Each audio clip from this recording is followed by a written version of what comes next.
सुनहरा जादुई पेड़, कुत्ता और लोमड़ी की कहानी। बहुत समय पहले एक जंगल में एक सुनहरा जादुई पेड़ हुआ करता था। आप ये सोच रहे होंगे कि जंगल में भला सुनहरा जादुई पेड़, पर आप जो सुन रहे हो और देख रहे हो वो सच है। कुछ समय पहले एक साधारण पेड़ ही था, पर इसके ऐसे बदलने के पीछे एक कारण है। एक दिन आकाश से एक देव कन्या धरती पर उतर आई। उस देव कन्या के इस पेड़ को छूते ही उसकी कुछ शक्तियाँ इस पेड़ में चली गई और ये सुनहरी जादुई पेड़ में बदल गई।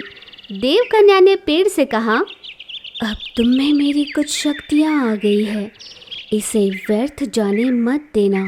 भले काम में नेक लोगों के लिए ही इसका उपयोग करना। तुम्हें अपनी शक्ति से लोगों की नीयत का पता चल जाएगा। ऐसा देव कन्या कहकर गायब हो गई। उस दिन से सुनहरा जादुई पेड़ नेक और सच्चे लोगों की सहायता करने के लिए उनकी राह देखने लगती है, पर उस जादुई पेड़ को अब तक कोई ऐसा नहीं दिखाई दिया। एक दिन सुनहरी जादुई पेड़ उदास सी बैठी थी। क्या आखिर इस पूरे जंगल में एक भी ऐसा नहीं जो नेक दिल का, अच्छे स्वभाव का हो? इस जंगल को देखकर दया सी आती है।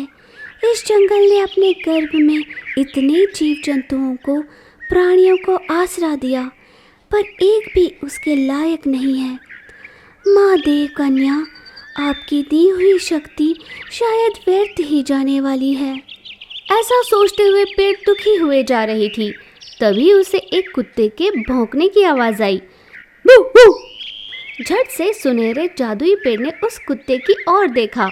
आओ, मैं तुम्हारा ही इंतजार कर रही थी। कौन हो तुम?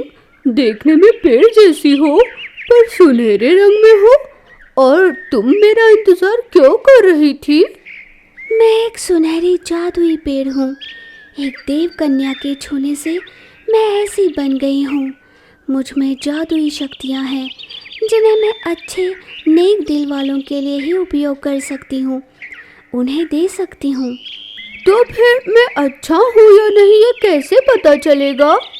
मेरे सामने जो आता है, मैं उनकी नीयत को मेरी जादुई शक्तियों से समझ लेती हूँ। मैंने आज तक तुम जैसा अच्छी नीयत रखने वाला, भरोसेमंद ना सुना है ना देखा है, इसलिए मैं अपनी शक्तियाँ तुम्हें देना चाहती हूँ। कुत्ता आश्चर्य से देख रहा था। सुनहरे जादुई पेड़ ने अपनी जादुई शक्तियों से कुत्ते को सोने के कुत्ते में बदल दिया। ये क्या? मैं बिल्कुल तुम्हारी तरह सुनहरा हो गया हूँ। तुम पहले से काफ़ी सुंदर लग रहे हो। तुम्हें कभी भी किसी भी चीज़ की ज़रूरत हो तो मुझे याद करना, तुम्हारा काम हो जाएगा। कुत्ता हाँ में सर हिलाकर वहाँ से चला जाता है। कुछ समय बाद एक लोमड़ी अपने शिकार के लिए निकली थी, तो ये सुनहरा कुत्ता सामने आया। ओए, रुकना तो, तुझे पहले कभी नहीं देखा। आखिर तू कुत्ता है या लोमड़ी? वो सब छोड़ो, पहले ये बताओ कि मैं कैसा दिखता हूँ? बहुत ही सुंदर। तुम्हें देखकर तो तुम पर प्यार आ रहा है।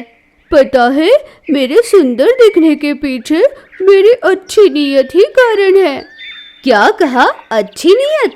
मुझे इसके बारे में कुछ ज़्यादा नहीं पता, कभी मेरा इससे वास्ता नहीं पड़ा। खैर, ये सब छोड़ो, ये बताओ माजरा क्या है? एक सुनहरी जादुई पेड़ की वजह से मैं ऐसा हो गया हूँ। उस जादुई पेड़ ने मुझे अपने पास बुलाया और मुझे इतना सुंदर बनाया है। तो मैं भी अभी उस जादुई पेड़ के पास जाकर मुझे भी तुम्हारी तरह सुंदर बनाने के लिए कहूँगी। ऐसा सोचकर लोमड़ी जादुई पेड़ के पास गई। मैं अच्छी नीयत रखने वाली नेक दिल लोमड़ी हूँ। मुझ जैसी इस पूरे जंगल में कोई नहीं। वो तुम्हें बताने की ज़रूरत नहीं, मैं अपनी शक्तियों से सब समझ लेती हूँ। तुम एक चालाक लोमड़ी हो, लालच से भरी और स्वार्थी, जो लोगों की नहीं सिर्फ अपने भलाई की सोचती है। तो जैसी को तो मैं मिट्टी की लोमड़ी बना दूँ। ऐसा कहकर सुनहरे जादुई पेड़ ने लोमड़ी को मिट्टी के लोमड़ी में बदल दिया। तो ये थी जादुई पेड़ की कहानी।